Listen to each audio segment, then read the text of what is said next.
Mark chapter 7. That which defiles. The Pharisees and some of the teachers of the law who had come from Jerusalem gathered around Jesus and saw some of his disciples eating food with hands that were defiled, that is, unwashed. The Pharisees and all the Jews do not eat unless they give their hands a ceremonial washing, holding to the tradition of the elders. When they come from the marketplace, they do not eat unless they wash, and they observe many other traditions, such as the washing of cups, pitchers, and the kettles.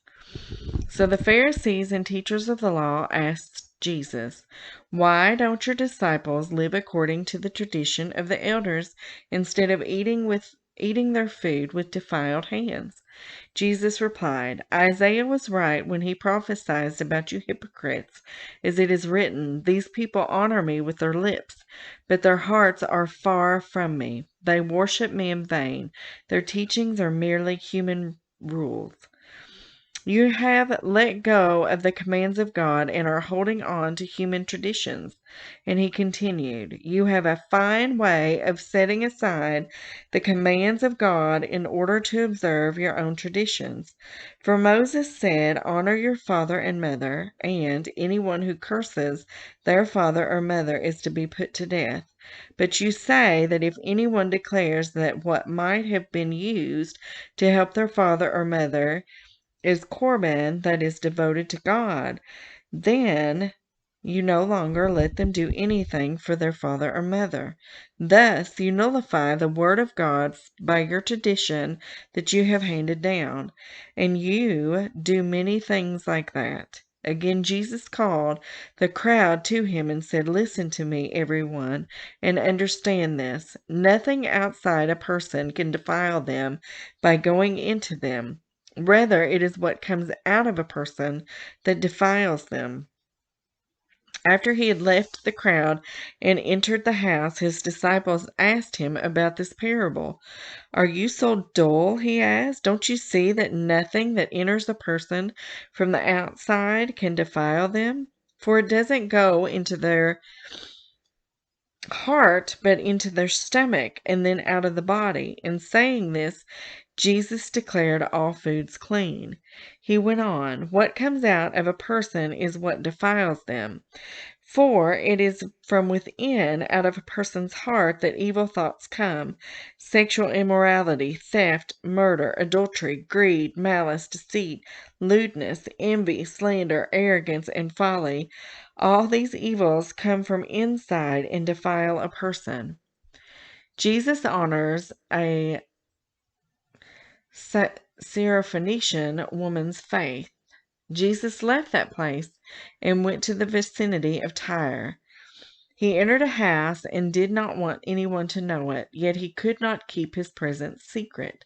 In fact, as soon as she heard about him, a woman whose little daughter was possessed by an impure spirit came and fell at his feet. The woman was a Greek, born in Syria, Phoenicia. She begged Jesus to drive the demon out of her daughter. "First, let the children eat all they want," he told her, "for it is not right to take the children's bread and toss it to the dogs." "Lord," she replied, "even the dogs under the table eat the children's crumbs." Then he told her, "For such a reply you may go. The demon has left your daughter." She went home and found her child lying on the bed and the demon gone. Jesus heals a deaf and mute man. Then Jesus left the vicinity of Tyre and went through Sidon, down to the Sea of Galilee and into the region of the Decapolis. There some people brought to him a man who was deaf and could hardly talk, and they begged Jesus to place his hand on him. After he took him aside, away from the crowd, Jesus put his fingers into the man's ears. Then he spit and touched the man's tongue. He looked up to heaven and with a deep sigh said to him, "Ephphatha," which means "be opened." At this the man's ears were opened, his tongue was loosened, and he began to speak plainly. Jesus commanded them not to tell anyone, but the more he did so, the more they kept talking about it.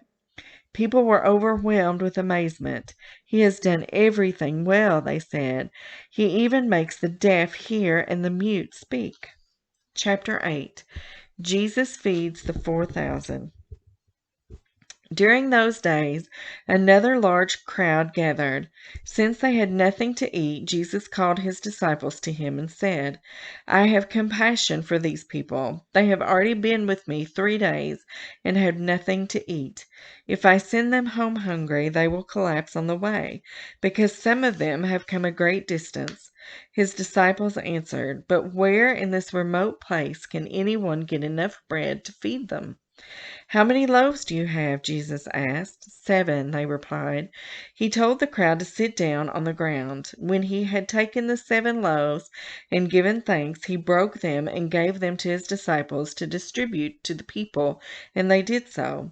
They had a few small fish as well. He gave thanks for them also, and told the disciples to distribute them.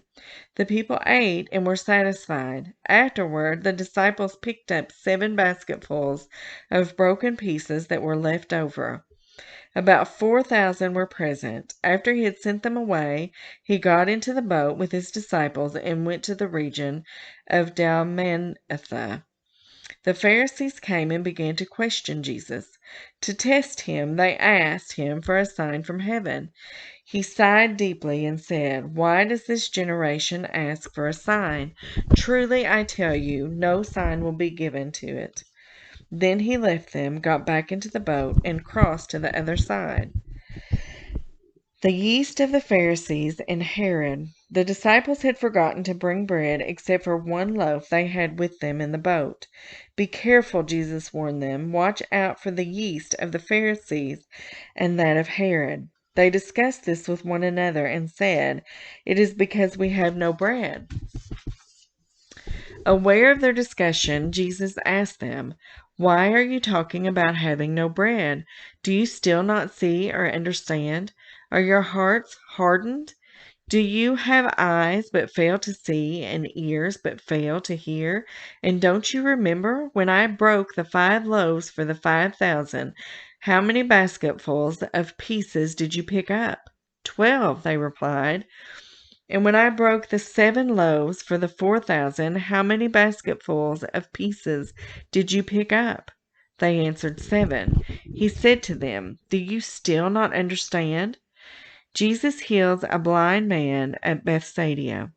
They came to Bethsaida, and some people brought a blind man and begged Jesus to touch him. He took the blind man by the hand and led him outside the village. When he had spit on the man's eyes and put his hands on him, Jesus asked, "Do you see anything?"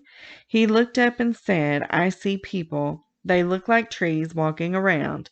Once more Jesus put his hands on the man's eyes. Then his eyes were opened, his sight was restored, and he saw everything clearly. Jesus sent him home, saying, "Don't even go into the village." Peter declares that Jesus is the Messiah. Jesus and his disciples went on to the villages around Caesarea Philippi. On the way, he asked them, "Who do people say I am?" They replied, "Some say John the Baptist, others say Elijah, and still others one of the prophets." "But what about you?" he asked. "Who do you say I am?" Peter answered, "You are the Messiah." Jesus warned them not to tell anyone about him. Jesus predicts his death. He then began to teach them that the Son of Man must suffer many things and be rejected by the elders, the chief priests, and the teachers of the law, and that he must be killed and after 3 days rise again. He spoke plainly about this, and Peter took him aside and began to rebuke him. But when Jesus turned and looked at his disciples, he rebuked Peter. "Get behind me, Satan," he said. "You do not have in mind the concerns of God, but merely human concerns." The way of the cross.